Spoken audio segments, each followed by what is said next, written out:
নমস্কার, মমতাজ কিচেনে আপনাদের সবাইকে স্বাগত জানাই।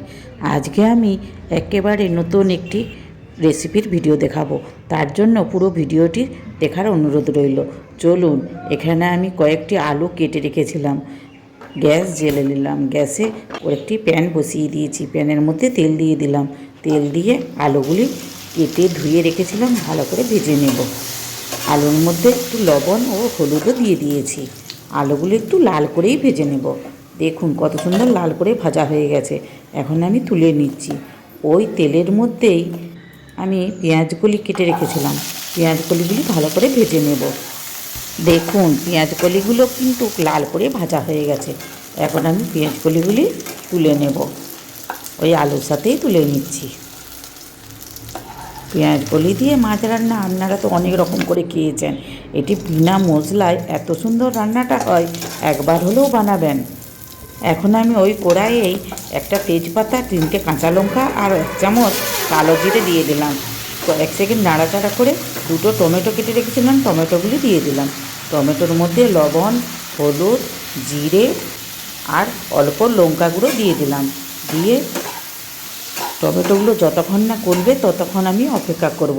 একটু করে ঢাকা দেব আর টমেটোগুলো খুব ভালো করে গলিয়ে নেব।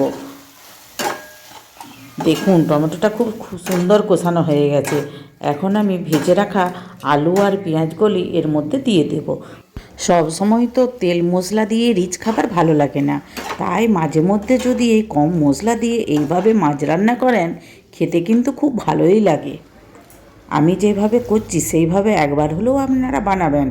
আর যদি বানান কমেন্ট করে জানাতে ভুলবেন না কিন্তু। দেখুন এখন আমার এই সব আলু পেঁয়াজগুলি ভালো করে কষানো হয়ে গেছে। এর মধ্যে জল দিয়ে দিলাম। এখন আমার তরকারি খুব ভালো করেই বসানো হয়ে গেছে। এখন সিদ্ধ হওয়ার জন্য অপেক্ষা করব। এখন মাছগুলি ভেজে নেব। তার জন্য একটা অন্য কড়াই বসিয়েছি। কড়াই খুব গরম হয়ে গেছে। কড়াইয়ের মধ্যে তেল দিয়ে দিলাম আর অল্প লবণ দিয়ে দিলাম। মাছ ভাজার সময় তেলের মধ্যে যদি অল্প লবণ দিয়ে দেন না, তাহলে মাছ ভাঙবেও না আর খুব সহজেই উল্টানো যাবে। দেখুন আমার মাছ ভাজাগুলি হয়ে গেছে। এখন যে তরকারিটি করে রেখেছিলাম ওইটি সেদ্ধও হয়ে গেছে। ওইটি এই মাছের মধ্যে দিয়ে দেব। দিয়ে ভালো করে ফুটিয়ে নেব। আমার কাছে তরকারির লবণ একটু কম মনে হয়েছে, তাই একটু লবণও দিয়ে দিলাম। আর একটু কাঁচা তেল ছড়িয়ে দেব। তরকারির শেষে যদি একটু কাঁচা তেল দেওয়া হয় না, তরকারির স্বাদটা কিন্তু দ্বিগুণ বেড়ে যায়। পেঁয়াজকলি তো সবসময় পাওয়া যায় না, তাই ভাবলাম পেঁয়াজকলি দিয়ে মাছ রান্না করি আর আপনাদের সাথে শেয়ারও করি। এইভাবে মাছ রান্না করলে গরম ভাতের সাথে খুবই ভালো লাগে। আর রুটি দিয়েও কিন্তু খুব ভালো লাগবে। রুটি দিয়েও আপনারা খেতে পারেন। আজকে মাছের রেসিপির ভিডিওটি যদি আপনাদের ভালো লাগে, একটা লাইক করার অনুরোধ রইল। আর প্লিজ সাবস্ক্রাইব করবেন আর বন্ধুবান্ধবদের সাথে শেয়ারও করবেন।